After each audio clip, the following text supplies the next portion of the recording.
हम लोग श्रीमद् भागवतम के तीसरे स्कंद के 25वें अध्याय के 37वें श्लोक को पढ़ रहे हैं। इसके ऊपर दूसरा सेशन है और यहाँ पे बात हो रही है कि मुक्ति के बाद क्या होता है। पिछले श्लोक में बात हुआ था कि जिन भक्तों के मन और प्राण भगवान के सुंदर अंगों से और उनकी लीला आदि से, उनके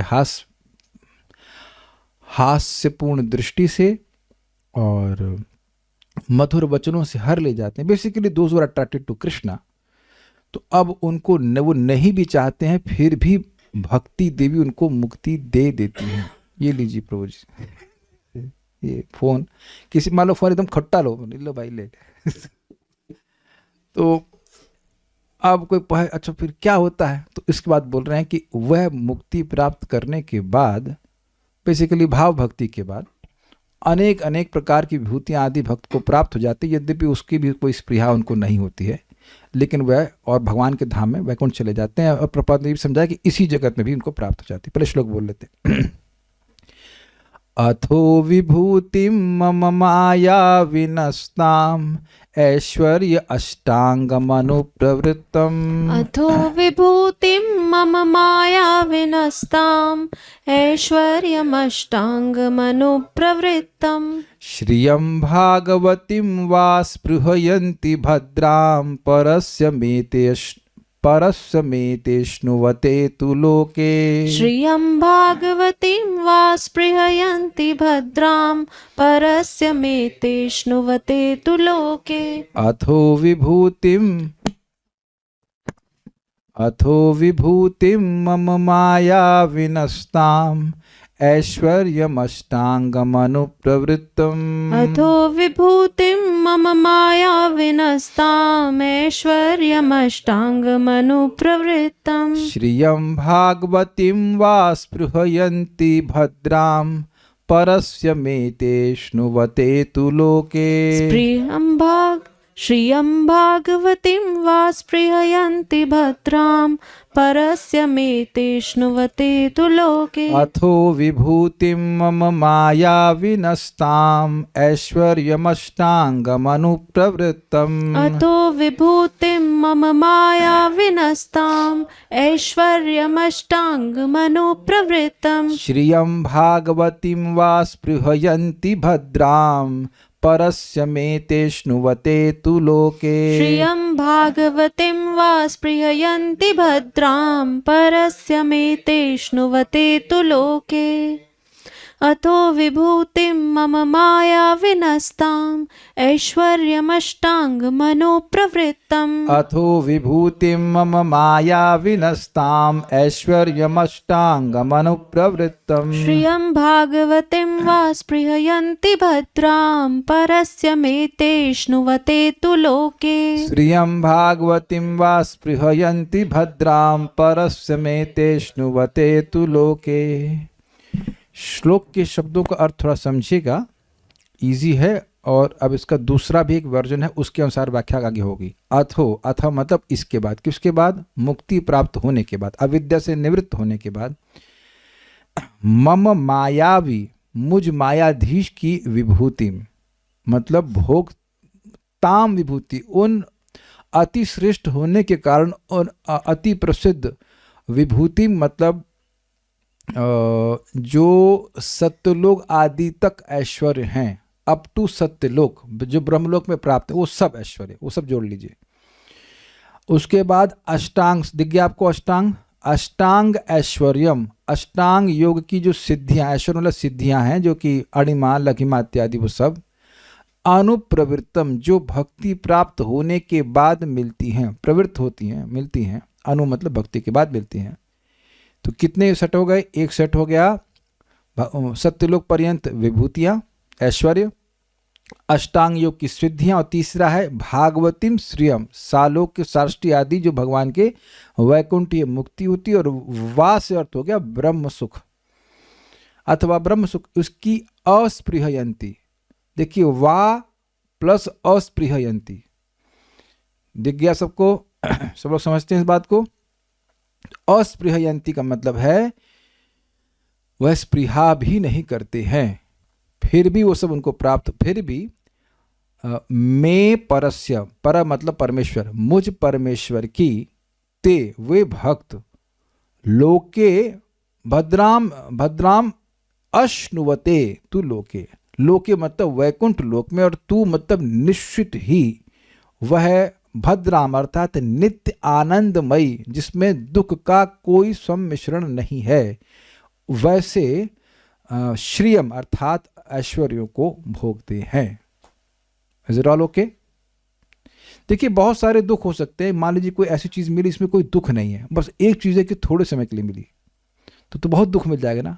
विचार कीजिएगा, विचार कीजिएगा, कोई ऐसी चीज़ जिसमें सुख बहुत मिला, ऐसे तो ऐसा भौतिक जगत में कुछ है नहीं, लेकिन फिर भी मान लीजिए ऐसी चीज़ मिली जो बहुत सुख ही दे रही है, लेकिन अब थोड़े समय की मिलेगी तो और दुख देगी कि नहीं? अरे इतनी अच्छी वस्तु मिली और बहुत थोड़े समय के लिए।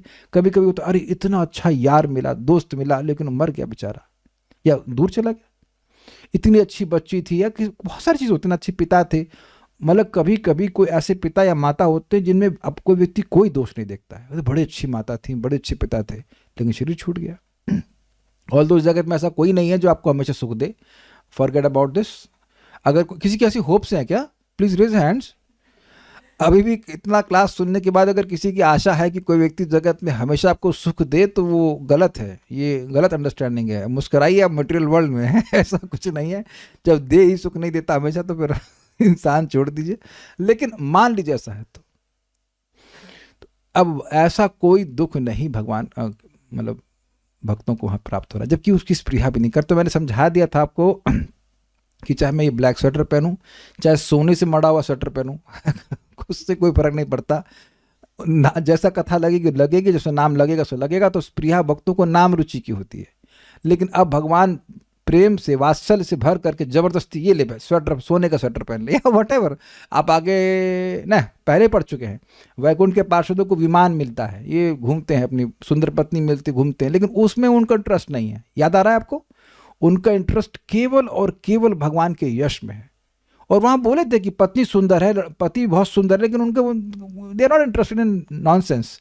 उनको केवल भगवान का यश में इंटरेस्ट है। इससे हम लोग वही सूत्र सीख लिए थे कि भगवान के यश में जितना हम आसक्ति बढ़ाएंगे सुन करके, उतना ही स्वाभाविक रूप से सारी स्पृहा समाप्त हो जाएगी। ये सूत्र समझ लीजिएगा। क्यों स्पृहा नहीं कर रहे हैं? क्योंकि भगवान की कथा में, भगवान के गुणगान में उनको बहुत सुख मिल रहा है, इतनी बात समझ लीजिए। लेकिन फिर भी भगवान देते हैं। ये सबको समझ में आ रहा है कि जब भक्त नहीं चाहते तो क्यों देते हैं? नहीं समझ आया किसी को? वात्सल्य के लिए। भाई आप अपने बच्चों को नई नई ड्रेस काहे ला के देते हैं? वो पुरानी वाली फट जाती, तभी तो नई वाली लाते हैं। तो वात्सल्य होता है तब देते हैं ना, प्रेम से युक्त होकर देते। ये एक व्यक्ति बोल रहा है जिसके बच्चे है ही नहीं, शादी नहीं हुआ, त्योरी बोलते रहो। वैसे हमारे भी नहीं है, लेकिन प्रेम होता है तो व्यक्ति देता है, नहीं प्रेम होता है तो पानी भी नहीं देता है। पानी याद आ गया, बोल रहा हूँ, महाराज एग्जाम्पल दे रहे थे कि शाहजहां को उनके लड़के ने औरंगजेब ने जेल में डाल दिया, और ये आज्ञा थी कि बाप जी जितना पानी पी मांगे उससे थोड़ा कम देना। और उसके बाद वो गया, पूछा बाप जी ठीक हैं? तो कह रहे हैं कि हमको बहुत दुख है कि हमारा जन्म हिंदुओं में नहीं हुआ। क्यों? कहते हैं वहाँ हिंदुओं में तो अब मरने के बाद भी बाप को पानी देते हैं, श्राद्ध देते। तुम जीते जी बाप को पानी नहीं दे रहे हो। तो पॉइंट ये है कि अगर प्रेम नहीं होता है तो व्यक्ति कुछ नहीं देना चाहता है। और आप देखेंगे, ये नोट कर लीजिएगा, प्रेम का स्वभाव है देना। मैं इसलिए बोल रहा हूँ, ये बात समझ लीजिए। नाम उच्चारण कर रहे हैं और अगर निरपराधिक हो रहा है तो अब आपका हृदय में प्रेम बढ़ने लग जाएगा। यद्यपि दिखाई नहीं पड़ेगा से, लेकिन बढ़ता है। और बढ़ने का लक्षण ये है कि आप कुछ ना कुछ भगवान को देना चाहेंगे, चाहे कान दें, चाहे आंख दें, चाहे नाक दें। समझ गए? इंद्रियों की वृत्ति भगवान की सेवा में लगने लग जाएगी। प्रमाण आज है। एक भक्त बहुत स्ट्रगल कर रहे थे अपने जीवन में भक्ति के, आज बैठे नॉन स्टॉप 16 माला कर दिया। तो उससे पहले कह रहे थे प्रभु जी इच्छा ही नहीं हो रही, ये नहीं हो रही, वो नहीं हो रही। आज कह रहे प्रभु जी क्लास सुनने की इच्छा हो रही है, एटलीस्ट कथा सुनने की इच्छा हो रही है। कहाँ से आ गई ये बात है? तो प्रेम बढ़ने का लक्षण है कि व्यक्ति अपनी इंद्रियों को देना चाहेगा, भगवान को सेवा करना चाहेगा। ये सहज है, ये बात इंपॉर्टेंट है। तो हम बात खाली ये कर रहे थे कि वो उनको स्पृहा नहीं है, लेकिन वह भक्तों की स्पृहा नहीं होती, भगवान वात्सल्य से देना चाहते हैं। एक बात माता जी लोग समझ जाएंगी, जिनको भी अपने बच्चों से प्रेम है, होगा ही, मैं ऐसे क्यों बोल रहा हूँ, लेकिन देने से अपने बच्चों को आपको तृप्ति हो जाती है। अरे यार बहुत दे दिया मैंने उसको, यू नेवर फील। बल्कि जितना, देखिए एक विचार है, जिससे आप प्रेम करते हैं उसको आप कुछ देते हैं तो फिर क्या होता है, प्रेम और बढ़ जाता है, तो फिर और देने की इच्छा होती है। तो अब आप समझ रहे हैं कि भगवान का तो असीमित प्रेम है, अब वो भगवान की भक्ति किया है। और एक विचारणीय बात है कि कोई व्यक्ति आपकी सेवा कर रहा है और कुछ नहीं मांग रहा है, कुछ नहीं मतलब ये जो जन्म मरण रूपी महादुख है उससे भी निवृत्ति नहीं मांग रहा है, भाई ये बहुत बड़ी बात हुई कि नहीं? कुछ ग्रहण कर पा रहे हैं। You may not remove any of my misery in any of my life, still I'll serve you. यही ना, मम जन्मनि जन्मनीश्वरी, how much attractive that service will be. आप देखो कि कभी भी किसी व्यक्ति ने आपके जीवन में इस प्रकार से कुछ थोड़ी सी भी निस्वार्थ सेवा की, just out of affection, how much touching it is. अगर हम लोग थोड़े से भी सॉफ्ट हार्टेड हैं तो वो बात याद रहती है भाई। और भगवान का तो आप कल्पना नहीं कर सकते कि कितना, इट इज नॉट, वो कोई इसका मतलब मीटर नहीं कितना वो कृतज्ञ है। तो अब जिस भक्त ने इस प्रकार की सेवा करी उसके प्रति भगवान का वात्सल्य नहीं होगा? फटा कपड़ा पहनने देंगे उसको, हाँ भाई तू फटा कपड़ा पहने, फटी धोती पहन दे, ले भाई पड़ा रहे वैकुंठ में कहीं कोने में। No, Krishna is so loving. ठीक है, तो इसलिए देते हैं। अब सारार्थ रश्मि को थोड़ा ध्यान से देखिएगा, यहाँ पे एक पाठ भेद है। पाठ भेद means a different version of the shloka, और उसके अनुसार वो व्याख्या कर रहे हैं। और जो श्लोक हमने पढ़ा है वो उसको रेफर करेंगे कि एक पाठ भेद ये भी है, मतलब उनके लिए ये श्लोक है और उनके हिसाब से जो हम पढ़ रहे हैं वो एक पाठ भेद है। गलत नहीं है, पाठ भेद डिफरेंट वर्जन, कुछ वर्ड्स अलग अलग हो सकते हैं। तो मेरे पीछे बोलिए वेदवादी, ये भी श्लोक है, समझिए, मेरे पीछे बोलिए। अथो विभूतिम मम माया अतो विभूतिम मम मायया चिताम ऐश्वर्यम अष्टांगम अनुप्रवृत्तम। अथो विभूतिं मम मायया चित्ताम् ऐश्वर्यमष्टाङ्गमनुप्रवृत्तम्। श्रियं भागवतीं वा स्पृहयन्ति भद्रां परस्य मे तेष्णुवते नुलोके। श्रियं भागवतीं वा स्पृहयन्ति भद्रां परस्य मे तेष्णुवते नुलोके। तो देखिए, तू की जगह हो गया नु, और माया विना ताम की जगह हो गया माया चिताम। ये है। अब इसके बाद आगे पढ़ते हैं, अभी आएगा तो समझाऊंगा।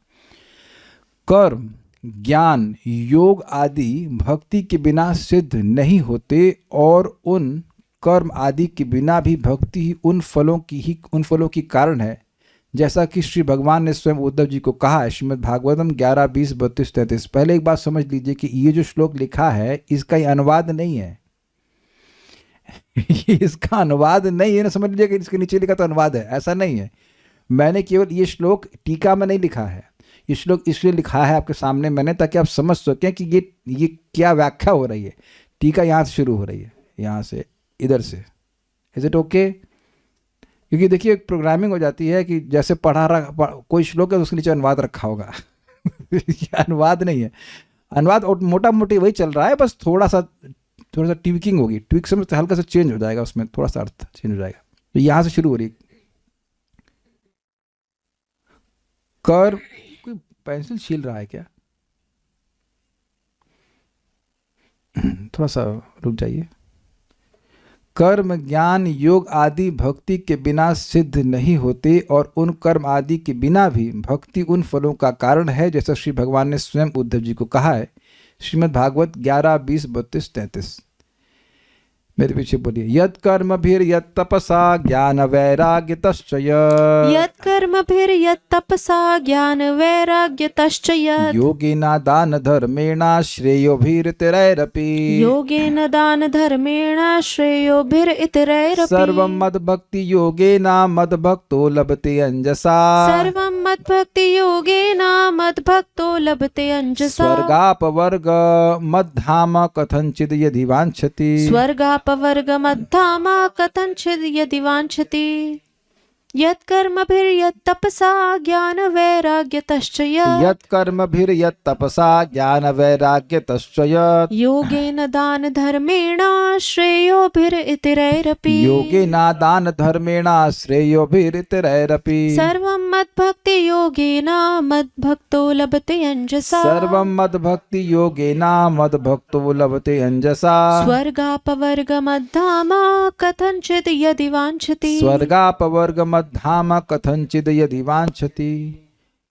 मैं इसका अनुवाद पढ़ूंगा फिर समझाऊंगा कि एक श्लोक टीका की शुरुआत इससे क्यों हुई है। इन सारी वस्तुओं को जो सकाम कर्म, तपस्या, ज्ञान, वैराग्य, योग, दान, धर्म तथा जीवन को पूर्ण बनाने वाले अन्य सारे साधनों से प्राप्त की जाती हैं, मेरा भक्त मेरे प्रति भक्ति से अनायास प्राप्त कर लेता है।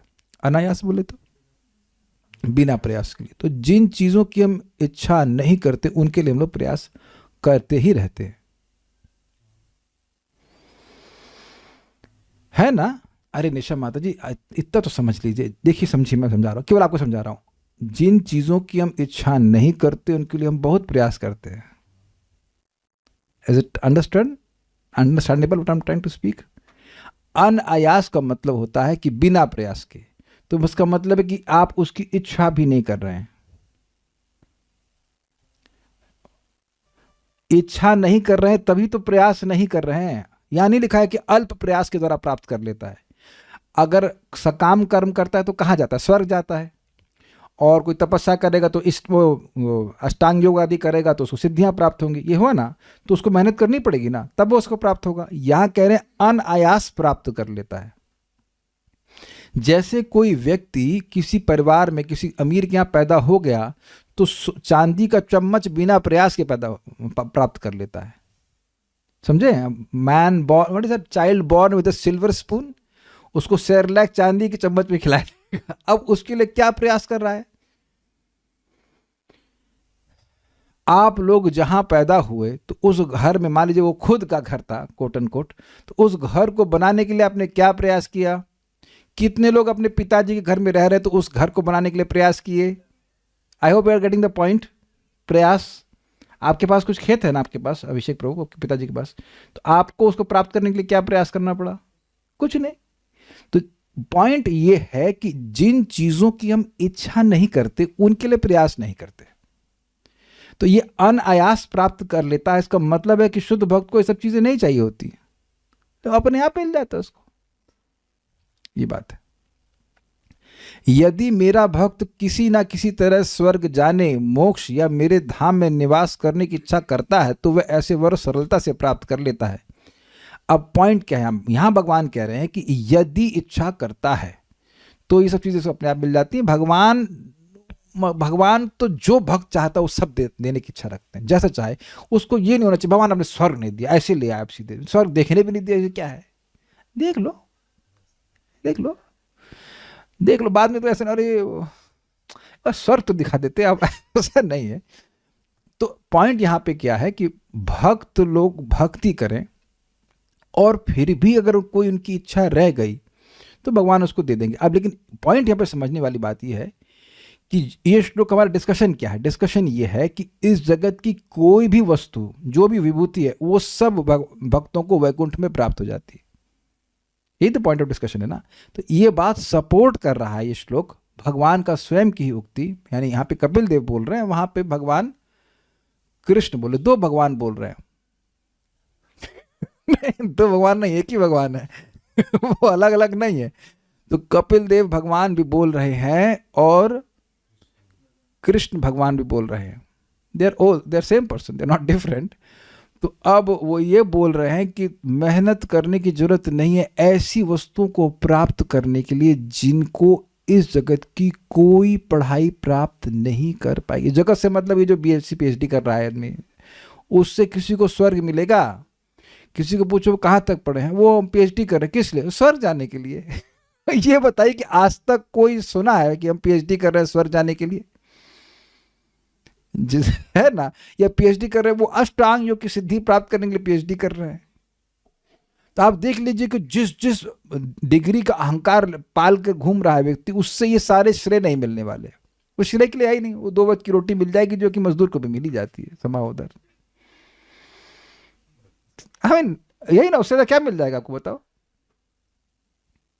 With all due respect, PhD कर रहा है, कुछ कर रहा है पेट पालने के लिए ना, तो पेट पालने के लिए तो मजदूर भी काम कर रहा है, तो आप श्रेष्ठ कैसे हो गए? तो श्रेय के सब साधन नहीं है। तो अब कह रहे हैं जो तुम श्रेय का साधन सोच सकते हो वो सब भक्ति से मिल जाएगा। इसीलिए कपिल देव ने कहा है, क्या कहा है बताओ? हाँ, इसीलिए कपिल देव जी ने कहा है कि सुबह 3 बजे जिम में, सॉरी स्टेडियम में आने का टाइम नहीं है, उठने का टाइम नहीं, स्टेडियम में आने का टाइम। समझे कौन से कपिल देव? उन्होंने कहा ये 3 बजे उठने का टाइम नहीं है, 3 बजे स्टेडियम में आने का टाइम है। क्योंकि जो नाम जब से श्रेय मिल जाएगा वो किसी और चीज से नहीं मिलेगा। I am playing on words. बड़ी सुंदर शिक्षा दी है कि 3 बजे उठकर 3 बजे करना जपा शुरू कर देना चाहिए, उससे पहले शुरू कर देना चाहिए। कपिल देव भी अनुमोदन कर रहे हैं। लेकिन ये तो हम विनोद के लिए बोल रहे हैं, लेकिन बात ये है कि ये एक भक्त को भगवान क्या क्या देंगे, ये उसके लिए मतलब you can not believe that, basically बात है। तो मैं तो कई बार भक्तों को कहता हूं कि आप बनाइए लिस्ट अपनी, ये चाहिए वो चाहिए चाहिए, फिर चैंटिंग चालू कीजिए, तो देखते क्या नहीं मिलता है क्या मिलता है। भगवान से बेट लगा लो, भगवान जब करूंगा आप ये नहीं दे सकते हो को, और देखना आप हारोगे हमेशा। भगवान दे देंगे, आप कहेंगे, फिर कहेंगे अरे यार क्या ही दे दिए, व्हाट इज द पॉइंट। और स्पेशली अगर आपकी भक्ति के लिए आवश्यक है तब तो जरूर मिलेगा, कोई संदेह नहीं। ठीक है, जब खर्च हो जाएगा, नहीं खर्च नहीं होता है, केवल भक्ति, ये ध्यान दीजिएगा, जब बोलते हैं भक्त लोग लेकिन जब खर्च नहीं होता है, आपका भक्ति की जो भक्ति वो थोड़ा देर में मिलती है, बस ये बात है। तो क्या दिक्कत है थोड़ा देर में मिले? देखिए क्या दिक्कत है, मतलब किसी की इच्छा है तो आप उसको रोक नहीं सकते हैं, but we are not discussing that point. Point is भगवान की भक्ति करने से हर प्रकार की इच्छा पूर्ण हो जाती है बिना प्रयास के, ये बोल रहे हैं। और जितने एक इंटरेस्टिंग बात और भी है, तो कहेगा अच्छा मतलब कहने का मतलब है कि स्वर्ग जाना है तो भक्ति आसान तरीका है, लेकिन स्वर्ग हम ऐसे भी जा सकते हैं। नहीं नहीं नहीं नहीं नहीं, बिना भक्ति किए स्वर्ग भी नहीं जा सकते। स्वर्ग के लिए कोई कर्मकांड कर रहा है, कुछ कर रहा है, तो उसमें भी भगवान विष्णु का नाम का उच्चारण तो करना ही पड़ेगा, तो थोड़ी भक्ति तो वहां भी चाहिए, और उस थोड़ी सी भक्ति से ही स्वर्ग चला जाता है, बहुत भक्ति नहीं करनी पड़ती है। अच्छा हम बता देने को जानना चाहे, अगर कोई स्वर्ग जाना चाहता है बहुत ईजी है, 18वें अध्याय भगवत गीता का 5 श्लोक का पारायण कर लीजिए, मिल जाएगा अगर कोई चाहता है तो। कथनचित यदि वांछित, स्वर्ग चाहे मोक्ष चाहे सब मिल जाता है, करते रहिए। देखिए एक बात समझिएगा, ये जो श्रीमद् भागवतम का नित्य श्रवण है ना, ये व्यक्ति को सब बोल तो देगा कि सब मिल जाएगा, लेकिन बाद में उसको पचका कर देता है, अरे क्या है फालतू की चीज़ है। जिस भागवतम का श्रवण बड़ा मजेदार है, it will give sufficient piety to you but also intelligence, की सब चीज़ों का फायदा कुछ नहीं है। चलिए ठीक है, स्वर्ग आदि की प्राप्ति भी वास्तव में भक्ति का ही फल है, इसलिए शुद्ध भक्तिमान मेरे धाम में रहने वाले भक्त मेरे भजन के आनंद के अलावा भी सभी सुखों का अनुभव करते रहते हैं। इसको कहने के लिए श्लोक कहते हैं। इस समझ में आ गया बात? कह रहे हैं कि स्वर्ग आदि की प्राप्ति भी भक्ति से होती है, तो अब जिसके पास भक्ति है उसको स्वर्ग का सुख मिलना चाहिए कि नहीं मिलना चाहिए? स्वर्ग की प्राप्ति भी भक्ति से होती है, तो जिसके पास भक्ति है उसको स्वर्ग का सुख भी मिलना चाहिए कि नहीं मिलना चाहिए? तो अब जो भगवान के धाम में वैकुंठ में रह रहे हैं, they are living in eternal स्वर्ग। वहां कोई 9 से 5 का जॉब और ये सब कुछ नहीं है, they just enjoy, but transcendental स्वर्ग। इसीलिए प्रथम स्कंद के प्रथम अध्याय में लिखा सत्रम स्वर्गाय लोकाय सहस्त्र सममासतः, वैकुंठ को भी स्वर्ग कहते हैं। हम लोग पढ़, किसका फोन बज रहा है? मेरा ही फोन बज रहा है। नहीं, इट इज नॉट रिंगिंग। अच्छा ओह, अच्छा सो गए, अच्छा मैं कराटे मार रहे हैं, अरे भाई वाह, छोटी क्लास में भी कराटे मार रहे हैं, वाह, I am really speaking Krishna का था, डेफिनेटली। अच्छा ठीक है। सोचा मेरा फोन रिंग कर रहा, ब्रह्म हो गया, ब्रह्म प्रमाद विलिप्सा बद जीव, ठीक है, कोई सो रहा था तो उसकी खराटे की आवाज फोन की रिंग से मैच करते। ओके वापस आ जाते हैं। जैसे देखिए गाजर में मिठास है, थोड़ी मिठास है, तो कुछ फ्रक्टोज ग्लूकोज कुछ भी होता हो। अब आप कोई बहुत अच्छी मिठाई खा रहे हो तो उसमें कम वाली मिठाई की मतलब जो कम इंटेंसिटी की जो स्वीटनेस है वो भी रहेगी कि नहीं रहेगी, मैं ये खाली कहना चाहता हूँ। आई hope you getting the point. तो वैकुंठ में वो सारी सुविधा मिलेगी। जैसे स्वर्ग में आप कोई व्यक्ति, एग्जाम्पल लीजिए, स्वर्ग में कोई बुढ़ा होता है, वैकुंठ में कोई बुढ़ा होता है। अब हो गया कॉमन पॉइंट। स्वर्ग में कोई मरता है, हाँ मरते, लेकिन वैकुंठ में कोई मरता नहीं है। स्वर्ग में विमान, आप बहुत अच्छे से समझ जाइए, स्वर्ग में विमान होते हैं उड़ने वाले, वैकुंठ में होते हैं। आप लोग बड़ा सब जानते हो, शास्त्र जानते हैं, तो आप जान रहे हैं कि स्वर्ग में भी विमान होते हैं और वैकुंठ में विमान होते हैं। अग्रीड। स्वर्ग में स्त्रियां सुंदर होती हैं, स्वर्ग की कुरूप स्त्री का नाम बताएं ना, और वैकुंठ की कुरूप स्त्री का नाम बताएं। अब क्लियर हो गया कि सौंदर्य की अब बात पकड़े तो स्वर्ग में भी है, लेकिन वैकुंठ में तो अनंत गुना बढ़ के। अब क्लियर हो गया कि जो ऐश्वर्य यहाँ मिलते, पावर है, इंटेलिजेंस है, सब कुछ, वो स्वर्ग में हमसे बहुत ज़्यादा है, लेकिन उससे बहुत ज़्यादा वैकुंठ में है। तो जो स्वर्ग का सुख है, जो सुख है वह भी वैकुंठ में आ गया कि नहीं, ये सबको समझ में आया। It is a very high level of स्वर्ग अगर कह लिया जाए, इटर्नल स्वर्ग, टाइम बाउंड भी नहीं है। यस, यहां से टाइम ज्यादा है स्वर्ग में भोगने के लिए, 10,000 साल या 20,000 साल, तो वैकुंठ में कितना है, वो अनंत। तो शायद मैं समझा पाया कि जो स्वर्ग का आदि का सुख है वह भी वैकुंठ में मिल जाएगा आपको। मान लीजिए कि स्वर्ग नहीं जा पाए तो कोई दुख नहीं है। अगर अष्ट सिद्धि की बात करें तो अब देखिए, गोप कुमार देखते हैं, जो ब्रह्मांड के बाहर चले जाते हैं तो देखते हैं कि क्या, वो देखते हैं कि भगवान के जो पार्षद हैं वो ब्रह्मांड में प्रवेश कर रहे हैं, अनेक अनेक ब्रह्मांडों में, और भक्तों की रक्षा कर रहे हैं। नारद जी देख लीजिए, घूमते रहते हैं। अब यहाँ प्रवचन देंगे, उसके बाद पहुंच गए वैकुंठ, पहुंच गए, उसका दूसरे ग्रह में पहुंच गए। They have all mystic potencies. Narad ji ने मृगारी का कथा हम बताएंगे नहीं, सब जानते हैं। मृगारी को भगवान नारद जी ने दिखाया कि देखो तुम जितने उनको मार रहे हो वो सब तुमको मारेंगे, और फिर उनको जिंदा भी कर दिए। जिनको मारा था मृगारी सब जिंदा कर दिए। तो सिद्धि है कि नहीं, नारद जी के पास है कि नहीं? आई hope you getting the point. तो जिसके पास भक्ति है उसके पास ये सारी चीजें भी उपलब्ध हो जाती हैं। तो आप कहेंगे हमें क्यों नहीं मिली, तो अभी भक्ति कहाँ हुई है? तो थोड़ी थोड़ी भी भक्ति, मतलब कोपल ओपल चल रही है, मतलब अभी तो भाव भक्ति की बात इससे आना शुरू हो जाता है। Is it okay? जिंदा कर दिए। अब कुछ पढ़ेंगे भी या डिटेल्स पूछते रहेंगे? चेतन चरितामृत खरीदिए और उसको पढ़िएगा। हम सारी कहानी नहीं बता सकते, बस इतनी बात है कि सारी सिद्धि मिल जाती है। हाँ, इसलिए शुद्ध भक्तिमान मेरे धाम में रहने वाले भक्त मेरे भजन के आनंद अलावा भी, आनंद के, जोड़ दीजिएगा, आनंद के अलावा भी सभी सुखों का अनुभव करते रहते हैं।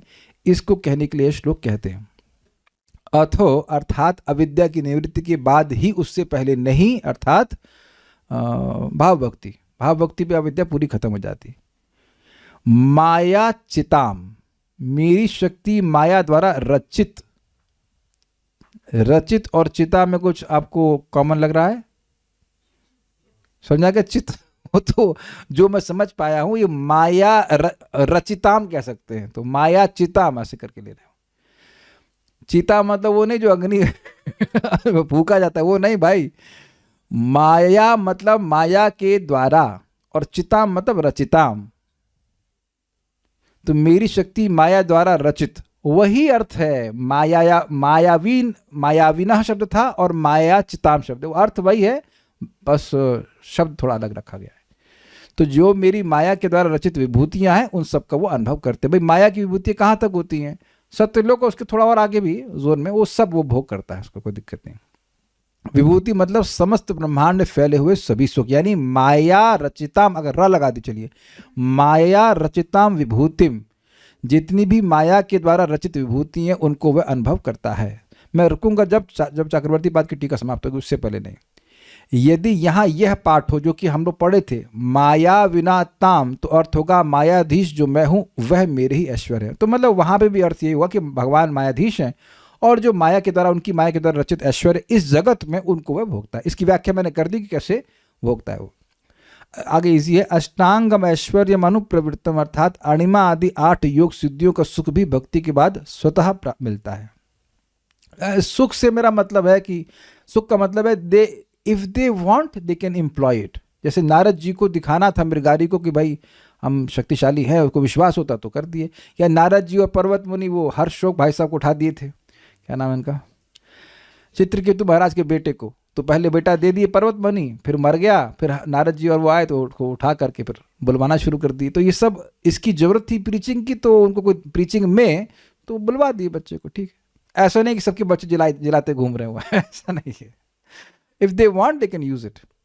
उसी प्रकार हाँ, जैसे वैकुंठ के पार्षद आए और अजामिल का यमपाश काट दिए, तो यहाँ तो मालूम नहीं चलता कौन वो आए, कौन यमदूत है, कहाँ हमारे बाप का लिख देते ब्रह्मलीन हो सकता हो कि नरक में लीन लेकिन है ना, बाप नरक में लीन होंगे, कढ़ाई में तल रहे होंगे, लेकिन लिखते ब्रह्मलीन लेकिन वो आए, उनको मालूम चल गया कि अजामिल जैसे पापी को, मतलब I am sorry not Ajamil, पापी वाज नॉट पापी बट अपरेंट पापी को पकड़ने के लिए 3 यमदूत जा रहे हैं। वो पहुंच गए हैं, वो नारायण बोल दिया है, उतनी देर में वहां से आ गए और काट दिया। ये सब बहुत फास्ट हुआ ना, तो इस सब की सिद्धि नहीं चाहिए। आप लोगों को क्लास में आने में कितनी दिक्कत होती है, देखिए, मतलब जो लोग रूम पे आते हैं कितना समय लगता है ना, ऐसा तो नहीं कि झट से आ जाएंगे। तो कहाँ वैकुंठ से सीधे आ गए। ठीक है, उसी प्रकार भागवती श्रियम वैकुंठ स्थित सार्ष्टी आदि संपत्ति, समझ गए, सार्ष्टी सामीप्य, सारूप्य और कुछ ही बोल देंगे, सायो जी बोल देंगे, हम स्वीकार कर लेंगे। हाँ, सालोक्य, सार्ष्टी, सामीप्य और सारूप्य। ठीक है, हो गया, यही हमारी आ गया, समझ आ गया। नु मतलब निश्चय, तू का मतलब ये अवधारणा के लिए गया था, और नु का मतलब ये अवधारणा के लिए लिया गया। अवधारणा मतलब है निश्चित ही, इसमें डाउट मत करना कि नहीं मिलता है। यहां भागवतीम च अस्पृहयंती में च के प्रयोग से, तब कहेंगे च तो है नहीं, तो वा था, वा लीजिए, अथवा मीन्स एल्स, और चा वो एक ही अर्थ है, तो ये ने पाठ भेद लिया। च के प्रयोग से ब्रह्मानंद की भी इच्छा नहीं करते, समझे बात। श्लोक देख लीजिएगा, श्रियम भागवतीम वा है तो इन्होंने चा लगा दिया इसमें, तो श्रियम भागवतीम च स्पृहंती, तो भागवती श्रिय और ब्रह्म सुख की भी इच्छा नहीं करते। वो चा और वा एक ही अर्थ में है। अर्थात मेरे हास्य अवलोकन आदि से उनका मन और प्राण हर लिया गया है, इसलिए वे उन ऐश्वर्यों की कोई इच्छा नहीं करते। फिर भी मुझ परमेश्वर के वैकुंठ लोक में अश्नुवते है ना, वे निश्चय उसे प्राप्त करते हैं। इससे भगवान का विशेष वात्सल्य प्रकट हुआ, इसीलिए भगवान को ज्ञानी वात्सल्य कहते हैं, ज्ञानी वत्सल और योगी वत्सल कहते हैं। अरे कुछ तो रिएक्शन दीजिए। नहीं, भगवान को केवल भक्त वत्सल कहते, कभी योगी वत्सल नहीं कहे, कभी ज्ञानी वत्सल नहीं कहे। ज्ञानी वत्सल बोलता है, शर्म नहीं आती ना, वी डोंट वांट दैट। तात्पर्य, माया द्वारा प्रदत्त विभूतियां कई प्रकार की होती हैं। हमें इसी लोक में विभिन्न प्रकार के भौतिक सुखोपभोग का अनुभव रहता है, किंतु यदि कोई उच्चतर लोकों यथा चंद्रलोक, सूर्यलोक या इनसे भी ऊंचे महरलोक, जनलोक या तपोलोक, या कि अंततः ब्रह्मा द्वारा निवसित सर्वोच्च लोक सत्यलोक पहुंच जाए, तो वहां भौतिक सुखोपभोग के लिए बहुत ही संभावना है।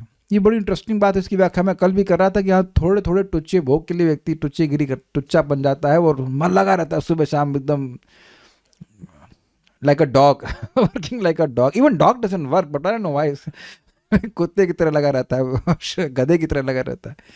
लेकिन इससे भी अगर भोग भी चाहिए तो उससे महती भोग आगे लोकों में प्राप्त है।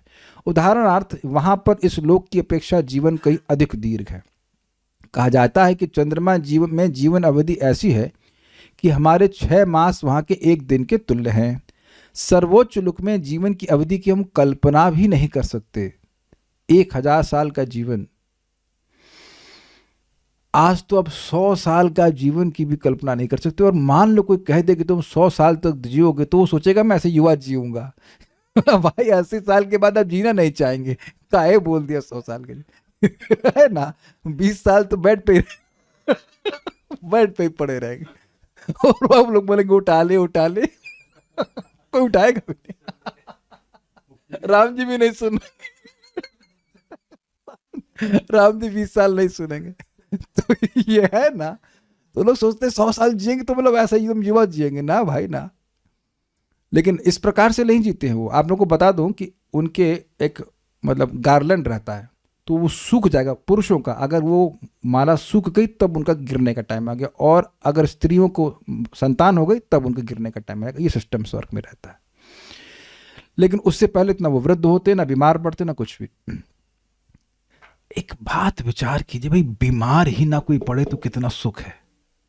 कितना तो पैसा बीमारी में खर्च हो जाता है। बट हम व्याख्या नहीं कर रहे, बस सोचिए कितना ज्यादा सुख है स्वर्ग में भी। I am not telling you to go to स्वर्ग, बट दैट्स द पॉइंट। सर्वोच्च लोक में जीवन की अवधि की हम कल्पना भी नहीं कर सकते, इसलिए प्रयास भी नहीं करते। आप कहेंगे क्यों हंस रहे हैं? क्योंकि अब स्वर्ग की कल्पना कर नहीं सकते, वैकुंठ की करोगे तो यही बिजनेस कमाना है, ये करना है, इसके लिए प्रयास लगे रहते। है ना, यही हो रहा है। व्यक्त उपासना, यही दुखी है। बच्चे का, हमें माता जी आपका मजाक बना रहा हूं बिना नाम लिए, प्रभु जी मेरे 16 राउंड नहीं हो पा रहा है। क्यों नहीं हो पा रहा है? प्रभु जी मेरा बच्चा फर्स्ट आता नहीं, 4th आ रहा था, अभी 10th था। इसी में फंसी है जिंदगी। पहले बच्चा 4th आ रहा था, अब 10th। इतनी हंसी आती है। यहाँ स्वर्ग स्वर्ग नहीं, वैकुंठ चला जाए हाथ से तो कोई मतलब नहीं। बच्चे का नंबर नहीं जाना चाहिए। इसीलिए भागवत सुनना चाहिए भाई, ताकि कुछ दृष्टि प्राप्त हो। By hearing we see our future and we become fixed in it. By hearing. Bhagavad Gita में कहा गया है कि ब्रह्मा के 12 घंटे बड़े से बड़े गणितज्ञ के लिए अकल्पनीय। तेहो रात्र जनो, भूल रहा हूं श्लोक, सहस्त्र युग पर्यंतम अर्हयद ब्रह्मणो विदुहु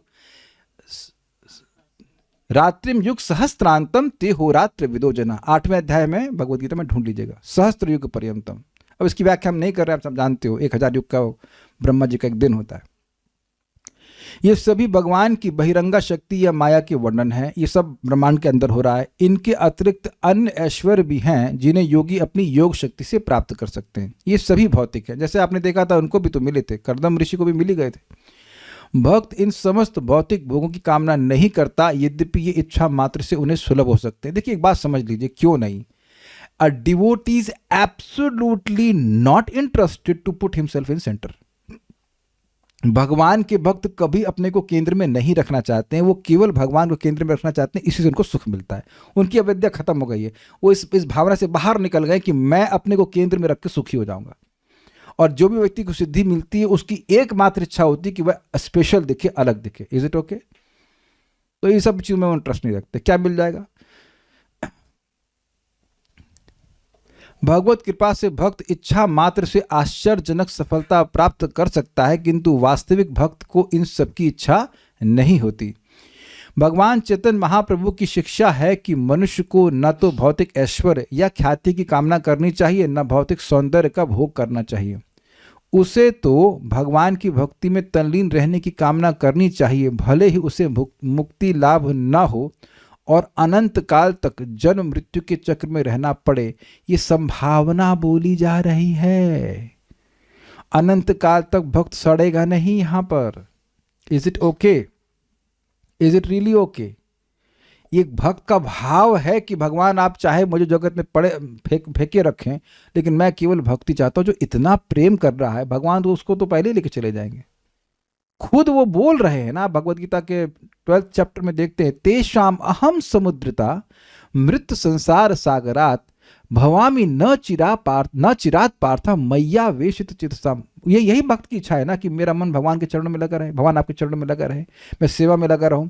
तो अब जिसकी चेतना भगवान में इस प्रकार से आवेशित है, मई एव व्हाट इज दैट, मैं संन्यस्त कर्म, ऐसे कर श्लोक के सारे कर्मों को मुझको समर्पित कर रहा है, सब मुझ में मन को आवेशित कर रहा है, तो मैं खुद ही उद्धार कर लेता हूँ।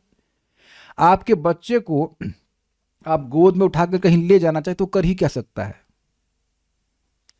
अगर भगवान ने निर्णय कर लिया भाई लाओ इसको वापस, बहुत हो गया है।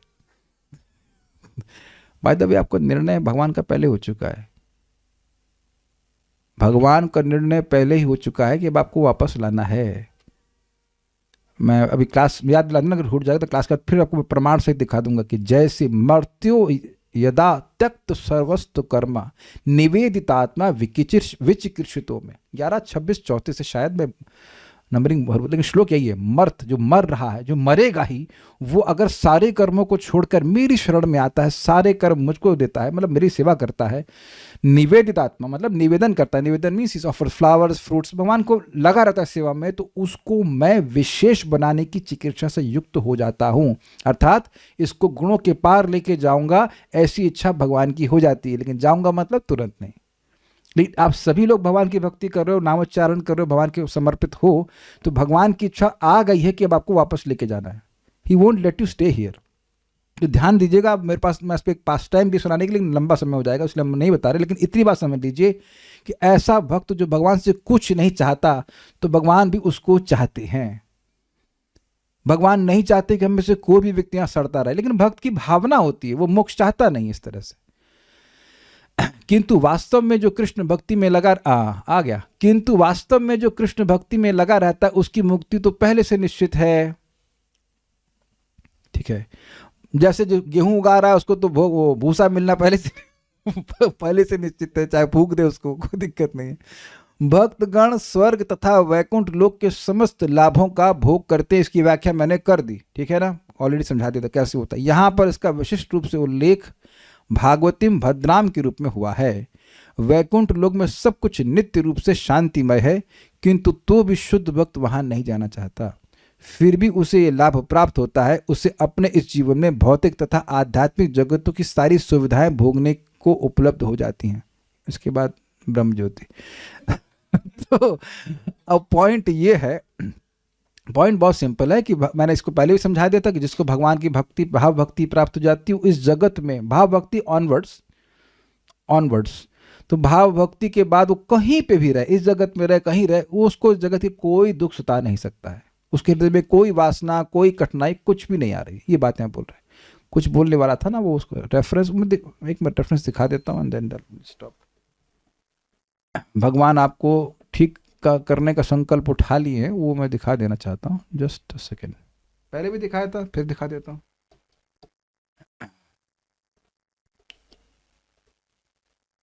ये श्लोक है, हाँ 11:36 नहीं था, 34 था, 11:29-34। मर्तो यदा त्यक्त समस्त कर्मा निवेदितात्मा विचिकीर्षितो में तदामृतत्वं प्रतिपद्यमानो मय्यात्म भूयाय च कल्पते वे। जो व्यक्ति सभी कर्मों को त्याग देता है और स्वयं को पूरी तरह गुरु को समर्पित कर देता है, बहुत सिंपल बात समझिए, गुरु को समर्पित करने का मतलब है उनकी आज्ञा का अक्षरश पालन करना, जिसे विशेष बनाने की मेरी इच्छा है। ये शब्द है ना विचिकीर्षितो, मतलब भगवान संकल्प ले ली कि अब इसको विशेष बनाऊंगा। इसीलिए प्रामाणिक गुरु अगर कुछ बात बोले, भाई 16 माला जप करो, अरे भैया ये तो कपाल पर चढ़ गए, 16 माला करने के लिए बोल रहे, नहीं भैया ये दवा काम करती है, इसका दवा ले लो। मुझे पता है कि जब मैं बोलूँगा अरे सुबह उठो चैंटिंग करो, ये तो हमारे कपाल पर, काहे क्लास में कपाल पर चढ़ गए, रोज बोलते हैं सुबह उठो, परेशान कर दिया। नहीं भाई, आप इधर जप कर रहे हैं और भगवान का संकल्प। एक चीज आपने नोटिस करी कि सारे कर्मों को त्यागना और भगवान की शरण में जाना, ये आपका काम है, और अब ऑटोमेटिक भगवान के हृदय में इच्छा जागृत हो जाती। इट इज इनएविटेबल, इंग्लिश में कहेंगे, मतलब ऐसा हो नहीं सकता है कि भगवान के हृदय में इच्छा जागृत ना हो कि आपको उद्धार करना है। क्या आप इस श्लोक से देख पा रहे हैं? ये आसान बात नहीं लोगों के लिए, आप लोग के लिए आसान है, आप तो बहुत इजी है आप लोग के लिए, आप लोग भक्त हैं, लेकिन जिसकी भगवान पे श्रद्धा होगी तब ना सारे कर्म छोड़ के जाए। कर्म से मतलब ये है कि मतलब जो भी अपना मतलब सोच रहा है कि ये कर्म कांड कर ले, सब नहीं, हमसे कुछ नहीं होगा। व्यक्ति सारे लोग अपने कार्यों को नहीं छोड़ें, वो बात नहीं है, लेकिन भगवान की शरण लें, ये बात है। भगवान मैं आपकी शरण में आया हूँ, ये रोज बोलना है आपको। आई एम शेल्टर, मुझे मेरी बहुत सिंपल है, आप मेरी सेवा भावना को बनाए रखिए, मैं आपकी शरण में हूँ, भगवान की आपकी शरण में। और ये स्वीकार करना चाहिए, देखना चाहिए कि भगवान हमारी रक्षा कर रहे हैं, हमारे शरीर की भी रक्षा कर रहे हैं, हमारे मन की भी रक्षा कर रहे हैं। नहीं तो कोई कुछ भी कर सकता है, डजंट टेक मच टाइम। शुभ विचार और शरीर का कोई भरोसा नहीं है कि नहीं? तो उसी समय भगवान की उनको बहुत अच्छा लग रहा है ये, क्योंकि बात आ रही थी भाव भक्ति की, तो व्यक्ति भाव भक्ति पे कैसे पहुंचेगा? भगवान सब उसको प्रकृति के पार कर देंगे, लेकिन तुरंत नहीं करते हैं, उसके हृदय में उत्कंठा जागृत करने के लिए करते हैं। तो ये प्रमाण आपको दे दिया, बाकी आप डिटेल इसको पढ़ लीजिएगा। 11, 29, 34 से स्वयं भगवान की उक्ति है उद्धव के प्रति। तो ये सब बातें हैं। और कुछ प्रश्न अगर किसी भक्त के तो मैं देख लेता हूं। डिलीट कर दिए प्रश्न। जब तक भाव भक्ति प्राप्त नहीं होती तब तक जन्म होते रहते हैं।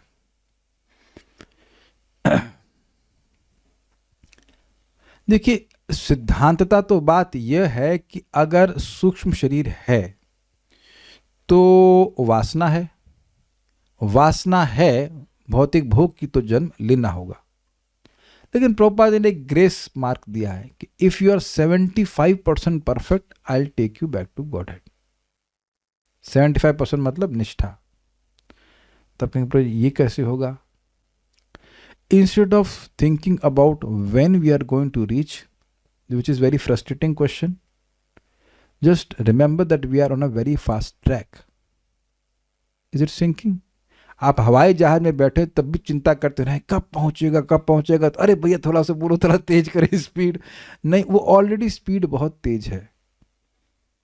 महाप्रभु का एक बहुत सिंपल सा शब्द है, जो एक बार कृष्ण बोलेगा और जो दूसरों की निंदा नहीं करेगा उसका उद्धार मैं स्वयं करूंगा। और दैट्स इजी। थोड़ा सा कॉन्शियस हो जाए, निंदा चुगली से बचे और अधिक अधिक भगवान का नाम उच्चारण करें।